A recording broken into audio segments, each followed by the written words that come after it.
As a licensed child care provider, you are required to submit reports to community care licensing so that the records of your business are always current.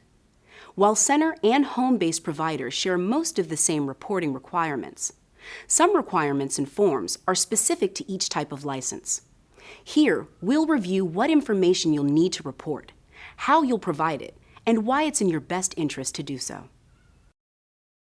Licensed child care providers must make sure that any reports required by licensing are current, accurate, and submitted in a timely fashion. These reports enable us to stay up to date with any changes that may have occurred at your facility. Also, reports of unusual incidents enable us to protect the health and safety of children in care, as well as the larger community. Meeting reporting requirements is part of your partnership with us and makes it possible for us to help you serve children and families. What reports am I required to submit to licensing? There are two types of reports. One type is unusual incidents. These reports are required of both family child care homes and centers. Some examples of unusual incidents that must be reported include outbreaks of communicable diseases, such as mumps or measles, suspected child abuse. Also, incidents that put children in danger, such as their wandering away from the facility unattended, and injuries to children that require medical intervention. The other type of report is related to the overall operation of your facility, such as personnel changes, address changes, and modifications to your facility. Some reports are specific to family child care homes, and others are specific to child care centers. For example, family child care providers must report information about any adult moving into or out of the home where the facility is operated. Child care centers must report certain personnel issues, such as the appointment of a new facility director and changes in board membership. How and when should I file these reports? Because of their nature, unusual incident reports must be filed by phone and in writing. Phone reports must be made no later than the department's next working day following the event.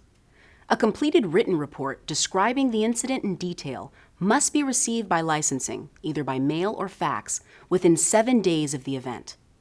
Reports that involve personnel changes must be reported to licensing within 10 days of making the change.